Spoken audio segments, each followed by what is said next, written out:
is impossible that offenses should not come to you. Something someone is going to say is going to offend you. You got to learn how to deal with it, because not being offended is unachievable. It's not doable. There are no exemptions from it. It's going to happen to you. It's not possible to escape it. Most people are governed by their emotions. They're having a heart experience in a head fight. You will never win a battle if you're having a heart experience in a head fight. I just want to remind y'all that none of us should be on the receiving end of what people feel like doing, acting, saying, and being. A lot of us are running around playing victim, as if we have nothing to do with any of our choices, our friends, our surroundings, our environment. Most of us are running around losing sleep at night, stressed, depressed, frustrated, when those are your friends.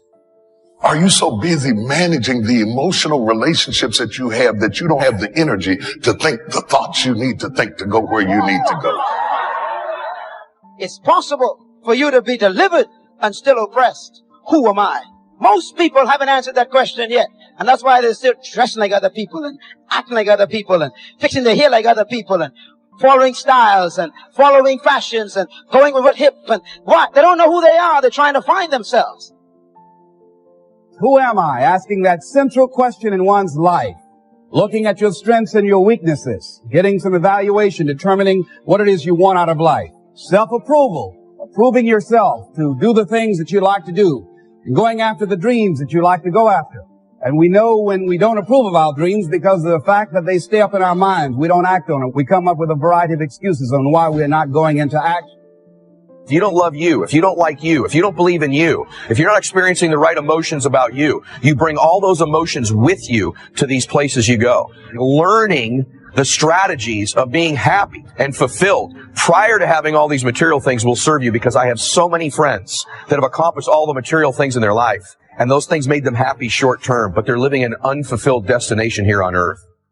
Emotional resilience. I think this is one of the things that if you can develop this, again, it doesn't mean that you have some superpower to ignore your emotions, but you understand facts over feelings. You understand just because you feel something, even though your feeling is real, doesn't make it right. It doesn't mean that, okay, if I feel like I'm not enough, then I'm not enough. And emotional resilience, just simply, emotions come up and you don't cave to your emotions. What are you doing now? You're still here breathing. That means you've got some more to give.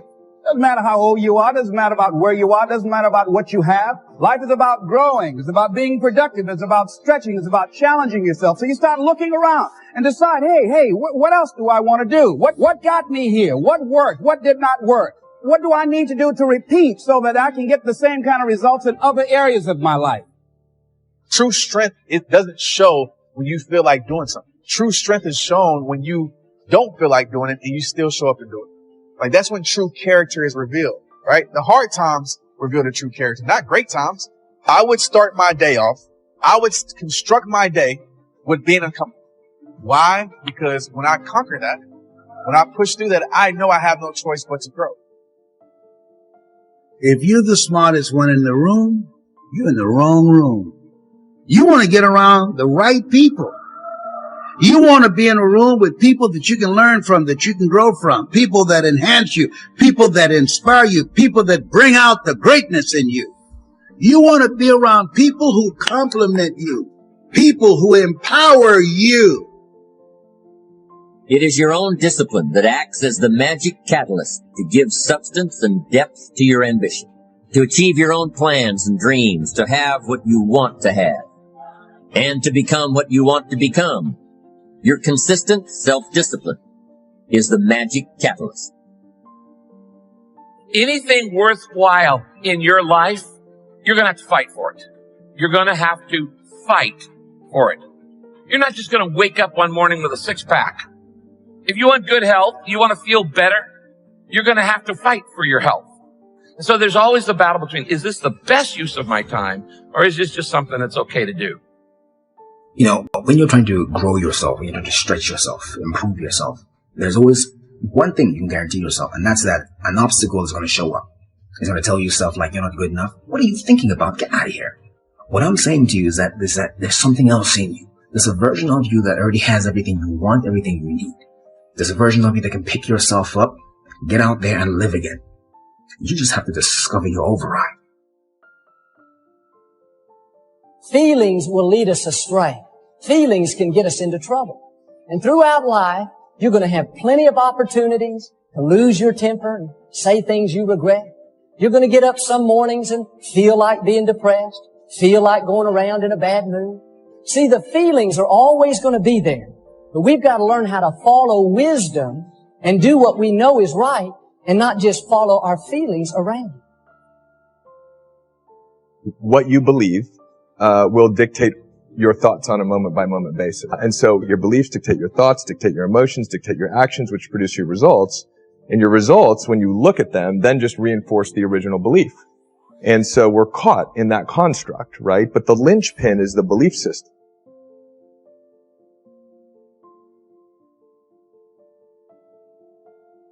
So many people give up and quit because they have a dream planted by God in their heart, but then comes the nightmare. And unless you can endure hell's nightmare, you'll never experience heaven's dream for your life.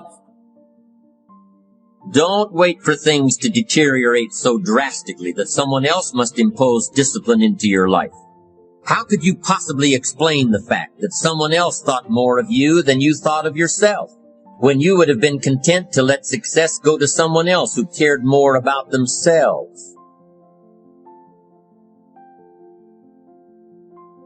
Your life, my life, the life of each one of us is going to serve as either a warning or an example. But the problem today is too many people are not willing to pay the price to walk in victory. They don't want to suffer. They just want to take the easy way out. The easiest thing to do is to just let our flesh have its way. But friends, there is no such thing as fast food maturity. If you want to grow up, it's going to take some hard work. It's hard to love people when they're not being nice to us. It's hard to keep a good attitude and be patient when nothing's going your way. How long are you going to react? That's the real question. Because if you keep that emotional reaction going on for an extended period of time, sooner or later it'll become your identity. And then people say, why are you so bitter? Why are you so frustrated? Why are you suffering so much? In your brain, in that emotion, you're in the emotion. And you're going to say, I'm this way because of that past experience.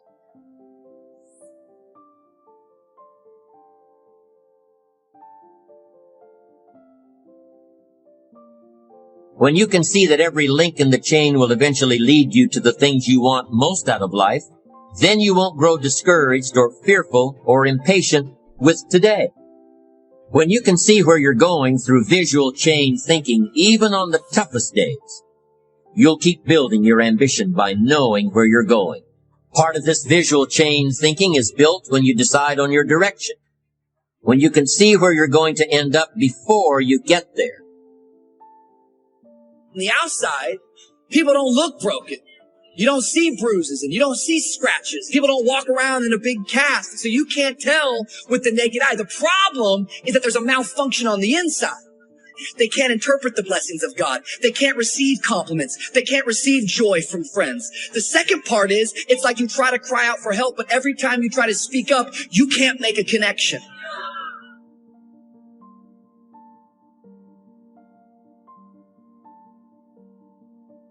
Attitude. It is our attitude toward life which will determine life's attitude toward us. We shape our own lives, and the shapes of them will be determined by our attitudes. If we take the attitude that we cannot do something, we generally will not do it. An attitude of failure, and we're whipped before we start. That what we receive from life, what we accomplish or fail to accomplish, is due in large measure to our overall attitude. You don't have to settle for the life that you now have. There is more. But in order to have more, you got to be hungry because things are stacked against you. It's the reason that only 1% control the wealth of the world. But there are few people that break through. You know why? You're like me. You got to be hungry. How do you motivate yourself? One of the things that we must do is that we must be involved in working on achieving self-mastery. You must work on yourself continuously. Never be satisfied with yourself. Always know that as you invest the effort and time on you, that's the greatest ability that human beings have above animals. See, a dog can't be anything but a dog. Tree can't be anything but a tree. Human being, you've got unlimited potential. You can put effort on you, and by concentrating on you and developing you, you can transform your life wherever you are right now. So you want to work on yourself. You want to read books that inspire you and motivate you. You want to listen to tapes over and over and over again. And I suggest that you listen to tapes when you first get up in the morning. You want to control the spirit of your day. When you first wake up in the morning, your mind is operating at 10.5 wave cycles per second. That's when the subconscious mind is most impressionable. Whatever you hear in the first 20 minutes when you wake up, that will affect the spirit of your day. When you listen to tapes, listen with relaxed belief. Believing that this can happen for you. And by listening to them, listen to them over and over and over again, and you will get a breakthrough. And as you continue to work on yourself, you will begin to expand your vision of yourself. You begin to work towards self-mastery. And you will begin to see it reflect itself in all the dimensions of your life, your mental life, your physical life, your social life, in your relationships, your monetary life. So concentrate on developing yourself. Because if you don't, I guarantee you that you will make a settlement. And most people have. In addition to working on yourself, and as you work on yourself, you feel good about yourself, and as you feel better about yourself, you treat yourself differently. Develop a health plan. See, you can't feel well and do well if you don't have good health. You can't perform if you don't have your health. Your health is valuable. Develop a health plan. A plan that you will follow, because this is the only vehicle that you have to carry you through this experience called life. And you want to take good care of it because you love you enough. You care enough about you. And that's not easy. It is not easy having a health plan and sticking to it. But you're worth it doing it again and again and again. I have lost 22 pounds several times.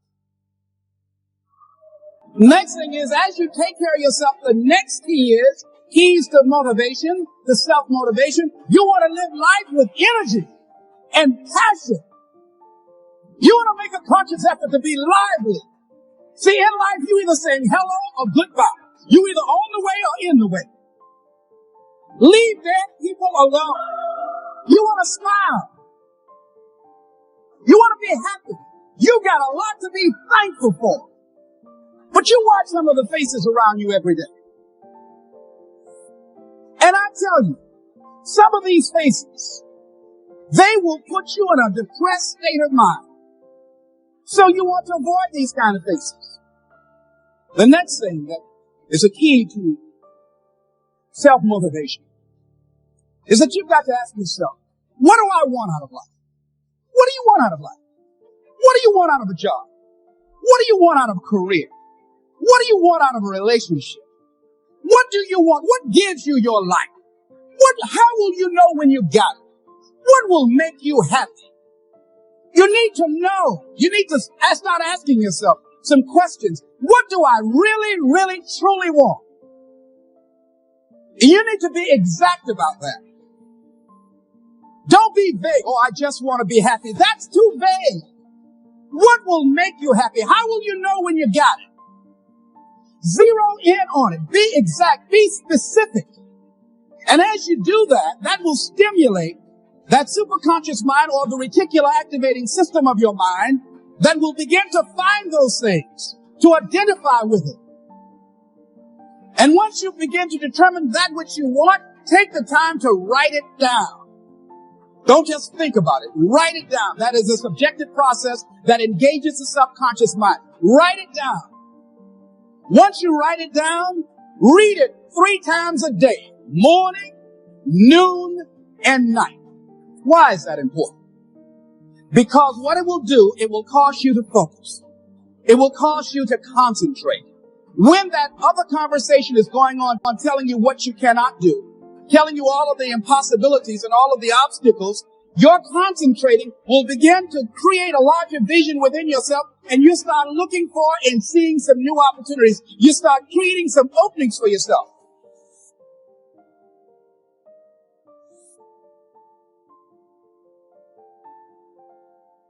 As you begin to read that every day, day in and day out, that will make you focus.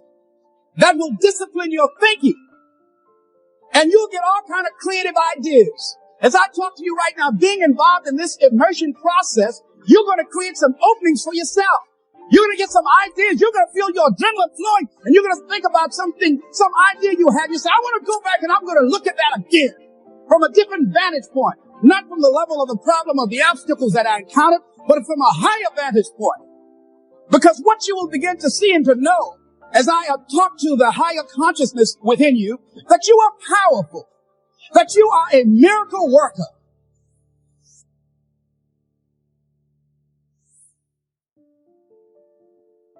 And that inner conversation has conditioned you to believe that you are not. And as you begin to discover the truth of who you are, whatever challenge that you're facing in life, and if you're living, you're facing some challenge, you'll begin to know that you're powerful and that you're a miracle man. So as you begin to write down exactly what it is that you want, read it every day. I have had it with parking my car in my cousin's garage because I know the best way to get back on your feet is to miss 2 car payments. I'd had it living like that. I'd had it robbing Peter to pay Paul. I'd had it borrowing money from people. I'd had it living like a cringing animal. When you don't have any money, it runs your blood pressure up. You hear me? I had poverty sucks. Make no mistake about it.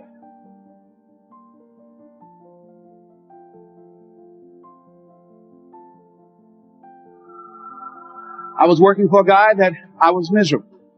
And life is too short and too unpredictable doing something you don't want to do. Even if you can't do it all at one time. It's worth it, ladies and gentlemen, to be involved in doing just a little bit of it. Do just a little bit of your dream. What if the unthinkable happens to you? What if, God forbid, I wake up tomorrow morning and I open my mouth and no sound comes out? What if, where you're working now, they have a downsizing or merger and you're out? What if the unthinkable happens to you? I wish we had a time to talk about strategic planning that you can do for your future. But let me take you to the next level. I know I'm running close. Can you give me just about 3 more minutes? Can I do this up here? Let me do this up here. If you want to get your goal, here's something else. Ladies and gentlemen, you've got to decide to be unstoppable. Unstoppable. If you want to reach your goal, see, most people, ladies and gentlemen, are stoppable. Most people, all you have to do is tell them no. All you have to do is make it inconvenient for them. All you have to do is make it difficult for them, and they're stopped. See, when you go to get your goal, don't think that all you have to do is think positive and everything's going to work out hokey dokey for you. When you go to get your goal, you are sending a telegram to Murphy's Law to visit you personally. Now, if you're asking the question, well, who's Murphy? Don't worry. You will know Murphy real soon. You will experience the storms of life. I do a whole seminar, how to survive the storms of life. And if you're saying, what's a storm? Don't worry. Because in life, you're either in a storm or just left one or headed toward one. How many of you know about the storms of life? Raise your hand. Okay, well, see, ladies and gentlemen, people who have not reached their goals, they got caught in the storm and they gave up and they went back, or they decided that the price wasn't worth it. See, they didn't know that goes with it. That goes with the territory. That when you want to grow, when you want to achieve, when you want to experience more, all hell will break loose.